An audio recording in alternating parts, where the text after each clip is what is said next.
Hello hello, petite vidéo pour tout le monde pour la prochaine pleine lune du 21 mai, donc samedi à 21h13.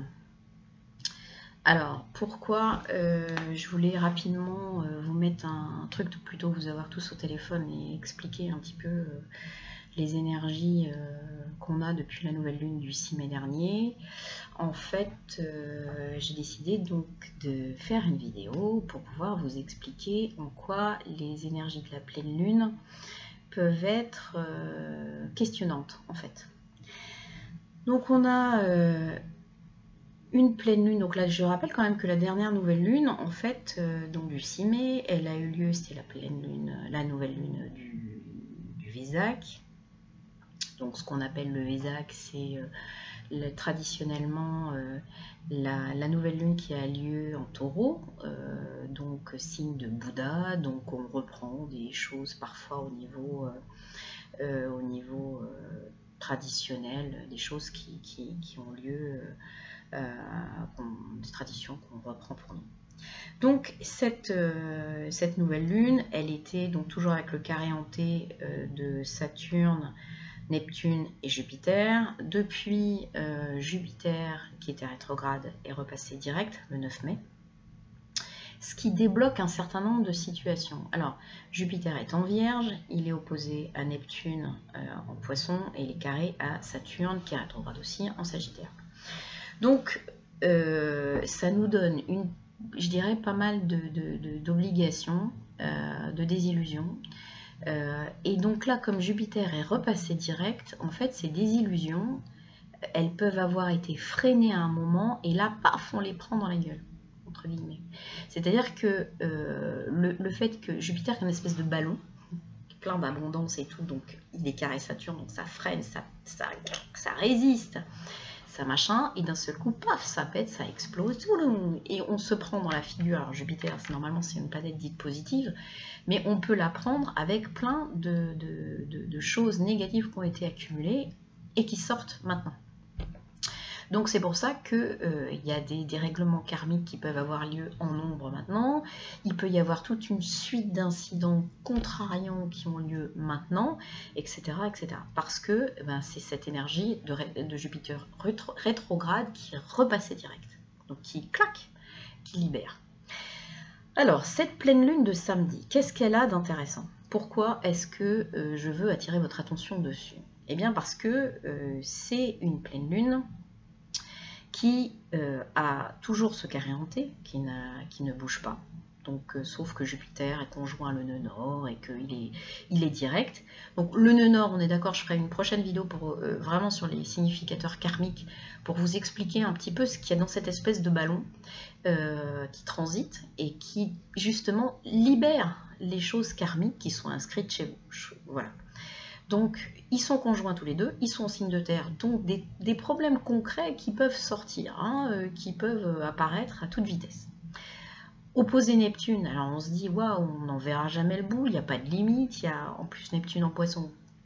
Voilà, carré Saturne, c'est surtout rétrograde, on se dit qu'il n'y a pas de solution, il n'y a pas de porte de sortie, on ne voit pas le bout du truc. Donc ça, c'est la désillusion totale, on jette l'éponge, etc., etc. Saturne étant rétrograde, attention, énergie intériorisée, il faut se dire, mais en quoi mes structures, par rapport à mes idéaux, sont-elles solides? Donc, j'ai Jupiter qui m'amène tout un tas de problèmes, ok, d'accord, ça m'amène des problèmes. Maintenant, comment est-ce que mes structures peuvent y faire face? La vérité, c'est ça, c'est mes structures doivent faire face à quelque chose.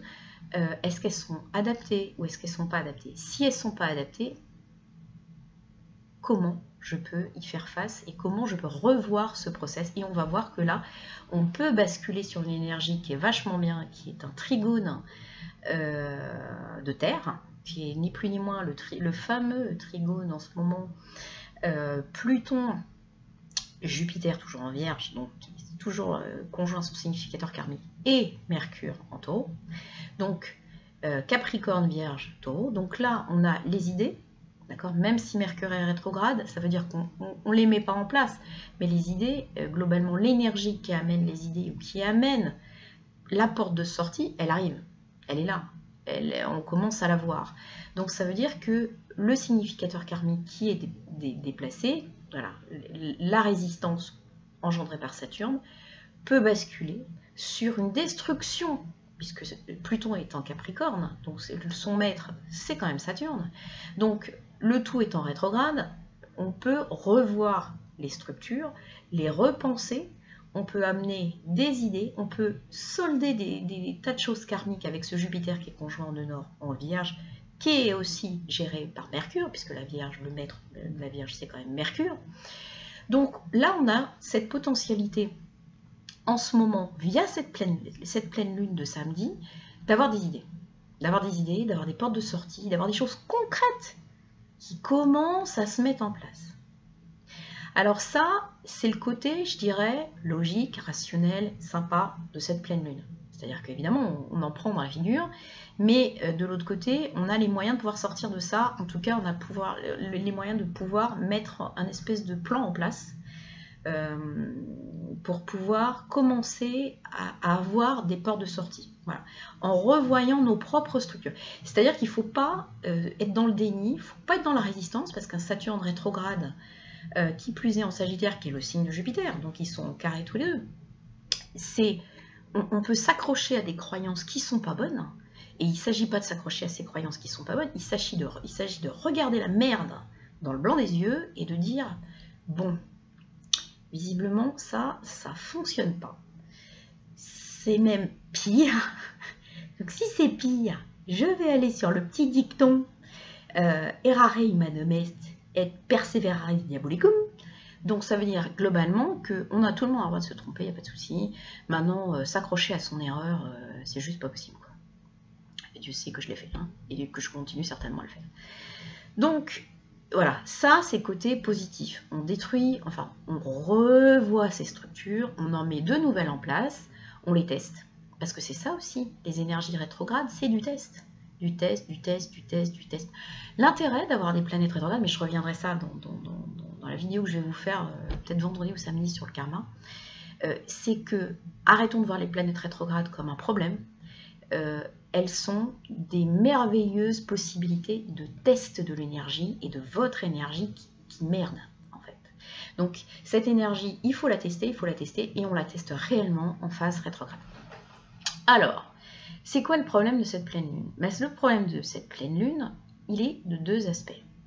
Il y a un aspect global qui est d'une part une conjonction pile-poil Lune-Mars en Sagittaire, qui va être opposé à l'autre conjonction, donc opposé, Soleil-Vénus en Taureau-Gémeaux. Le souci de ça, c'est que d'un côté, on a Lune-Mars, donc en plus Sagittaire, donc ça amplifie, c'est le signe de Jupiter. Donc on est dans...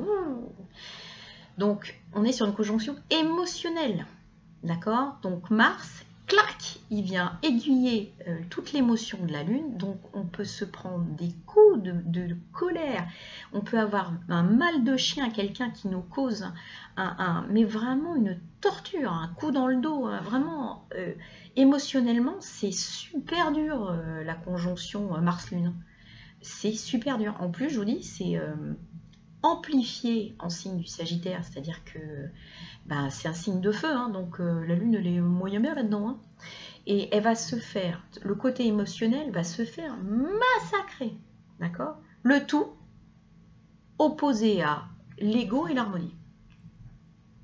Donc on peut se dire,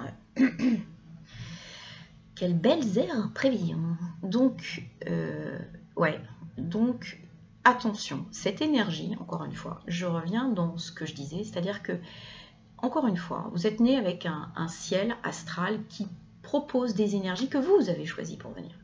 Okay? Aujourd'hui, le ciel, l'univers, vous propose des énergies à tester. Celle-là, cet aspect-là, c'est un aspect méga merdique. D'accord?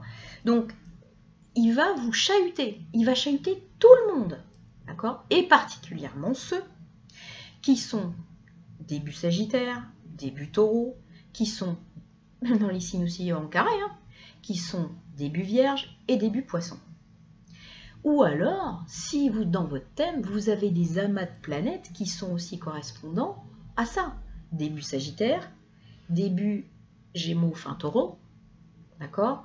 Ou début Vierge et début Poisson. Alors ça peut correspondre à quoi? Ça correspond à des amas de planètes, vos soleils, des ascendants, des choses comme ça. Mais là, ça va cartoucher.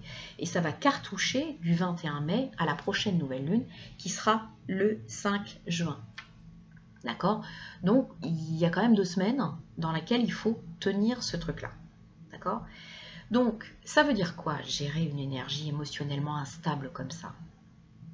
Ça veut dire que vous avez 2 solutions. Soit vous subissez de plein pot cette énergie, d'accord, qui va vous matérialiser des situations en rapport avec elle, dans votre vie, donc en fonction de la base que vous avez dans votre tête, et vous allez être libre d'y réagir. C'est-à-dire, en général, vu la tronche du machin, mal. On s'entend.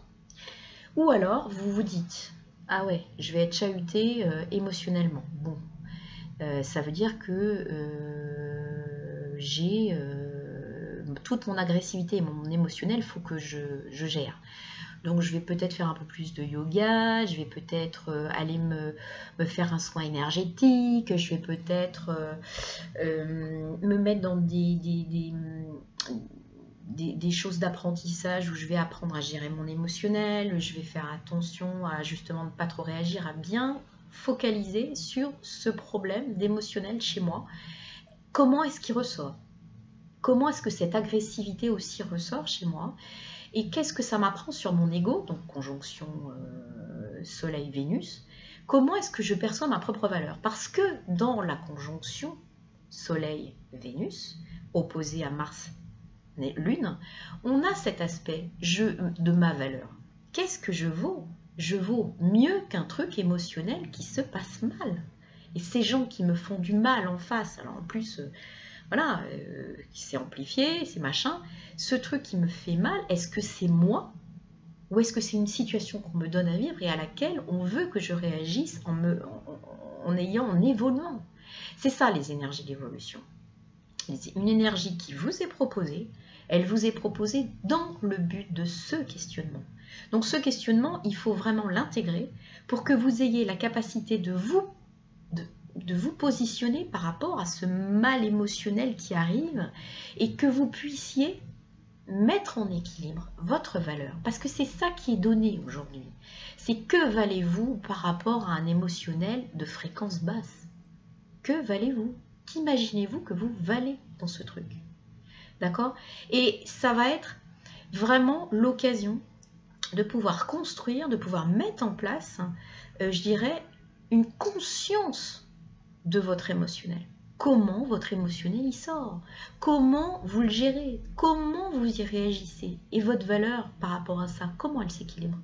Est-ce qu'elle part en fumée? Est-ce que vous arrivez à vous stabiliser? Attention, vous avez quand même, on a encore une Vénus qui est en Taureau, donc la valeur, elle doit pouvoir se stabiliser.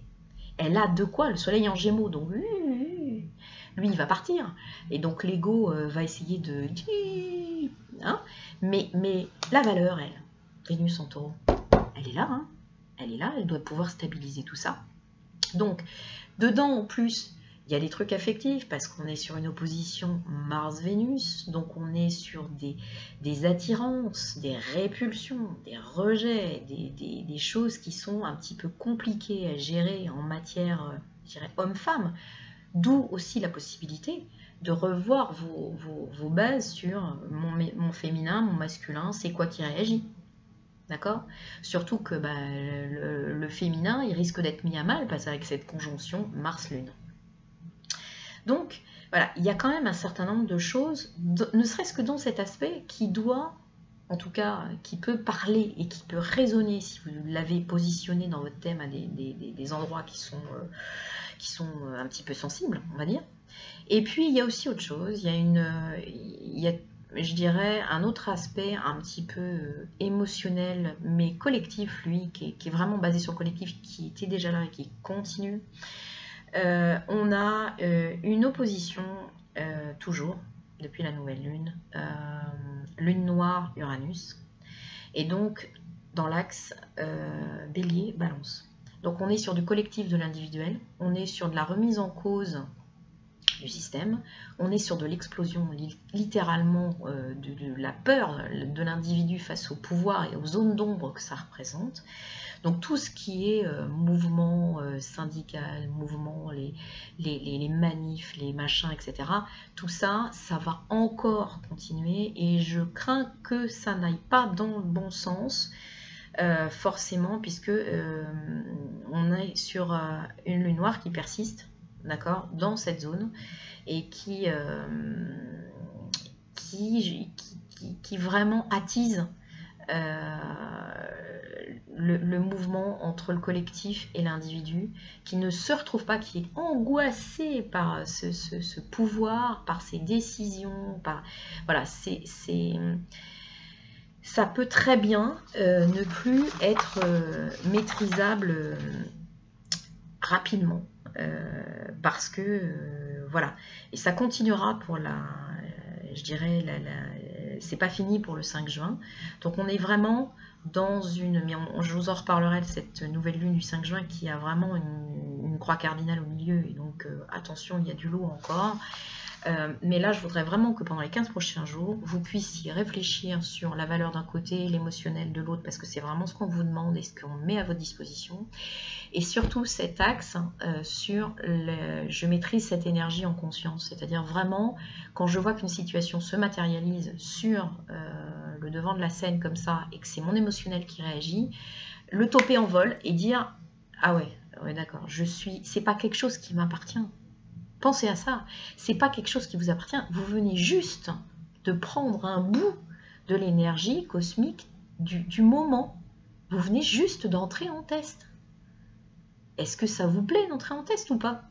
Vous avez toujours la possibilité de dire « Ouh, ben en conscience, on va faire différemment. Hein, on va essayer de gérer, on va essayer de se calmer, d'intégrer l'émotionnel, de le diriger, de le canaliser. » D'accord? Parce que Mars est quand même rétrograde, donc c'est une énergie intérieure aujourd'hui. Donc il y a possibilité de canaliser cet émotionnel. Il y a possibilité de le regarder vraiment, de regarder sa structure plutôt que de subir le machin de plein fouet en pleurant. Non, arrêtez de pleurer, ça sert juste à rien. Regardez le machin droit dans les yeux quand vous êtes en forme, parce qu'évidemment tout le monde pleure à un moment donné, hein, on prend tous des coups dans la figure qui font qu'on pleure, et réalisez que cette énergie-là, elle est arrivée pour vous tester. Alors, qu'est-ce que ça vous apprend sur vous? Posez-vous toujours la question, qu'est-ce que ça m'apprend sur moi? Voilà. Donc je voulais vraiment faire une vidéo courte, j'en suis déjà à presque 20 minutes, donc désolée. Mais je voulais vraiment insister sur le fait que il y a moyen, avec d'un côté, on a nos structures à changer, donc une espèce de passation lente, avec des idées qui arrivent. Donc ça, c'est le côté positif. Et le côté émotionnel à des prochains 15 jours, qui est juste en dents de scie, c'est la roulette russe et machin. J'ai essayé de le gérer en conscience parce que c'est vraiment violent, hein. C'est pas sympa comme aspect. Donc surtout si vous avez des choses vraiment en dessous, moi je sais que j'en ai plein, donc je m'attends à avoir certains trucs trop sympas. Et donc je suis la première à me dire, oula, va pas t'embourber dans un truc comme ça, essaie de gérer correctement les choses pour une fois. Donc voilà, je vais m'arrêter là. Si vous avez des questions, ça sera avec joie. Je vous referai donc, je pense, d'ici la fin de la semaine, une vidéo sur le karma, parce que je crois qu'il faut arrêter. Il y a un problème de définition. Karma, ça veut dire quoi? On est sur du karma collectif, karma machin, karma un truc, et personne ne sait plus rien. Donc voilà.